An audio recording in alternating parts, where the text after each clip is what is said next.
Hi, hello. Welcome to my Buyaks TV. Karong adlaw ato ang hisgutan na usab ang usa ka irregular verb nga gitawag og lie, no? L-I-E, no? L-I-E, lie. Now, lahi-lahi ni siya og kanang kagamitan, no? Ang lie pwede gamito nato siya in bed. Pwede to tell a lie, pwede sad og gamito na to siya sa place or lugar, no? So ang iyahang past tense o iyahang past participle mulahi gyud, no? Panalitan ron kun ang imong bot pasabot is lie in bed. So for example, miyong kang he lies in bed. No, he lies in bed. So pag mahimo transform nimo into past tense, moingon na ka nga he lay me in bed yesterday. Ano? Or pwede pong mayroon kang he lay the baby in the crib yesterday. Okay? So, ang iyahang past tense anang lie is lay. L-A-Y. Okay?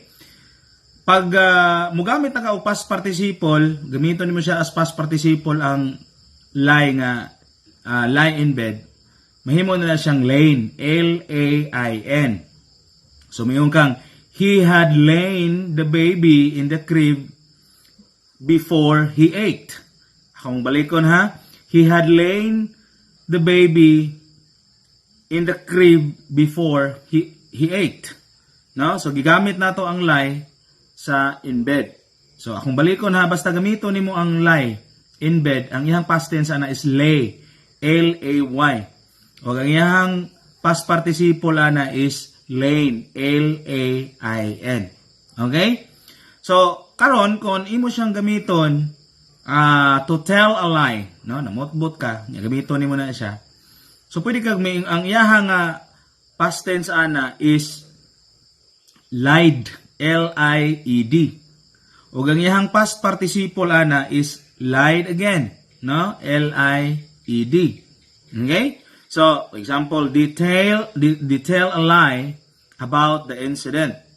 So, detail a lie about the incident. Pwede sa gamito ni mo na sa past tense, mayroon kang they lied about the incident. So, past tense siya, lied. O imo na siyang gamiton sa past participle, mayroon kang they have lied about the incident since 2015. No? So, gigamit nimo ang lie. For example, kung dili ka musulti sa matuod, no? You have to tell a lie. So, ang iyahang past tense ana is lied, L-I-E-D. O ang iyahang past participle is lied, L-I-E-D. Panalitan ron kung ang lie, imo siyang gamiton sa place. Okay, lahi po siya. Kang iyahang past participle ana is laid, L-A-I-D. No? Laid. Ug ang iyang past participle ana is laid again, no? So mayroon kang he lies me in paradise. He lies me in paradise. Pag imo siyang gamiton sa past tense, mayroon kang he laid me in paradise last week, no? He laid me in paradise last week. O kung imo na siyang gamiton siya as past participle, sumingon kang, he had laid me in paradise before he left. No? He had laid me in paradise before he left. Okay? So, akong balikon ha. Kung ang lie, gamito na mo siya in bed, ang iyang past tense ana is lay, L-A-Y. Ug ang iyang past participle is lain, L-A-I-N. Kung gamito nimo siya to tell a lie, ang iyahang past tense is lied, L-I-E-D. O ang iyahang past participle, lied again, L-I-E-D.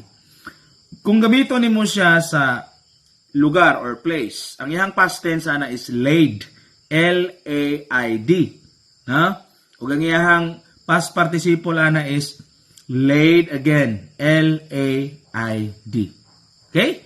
So, guys, I hope na nakuha nato to, no? Pwede sad balik-balikon ra nimo ni siya og lantaw aron nga mas masabtan ginato ang paggamit sa irregular verb nga lie. Okay? I hope na po mo'y nakatunan sa ato karon nga leksyon ug moingon ko nga daghang salamat sa inyong paglantaw.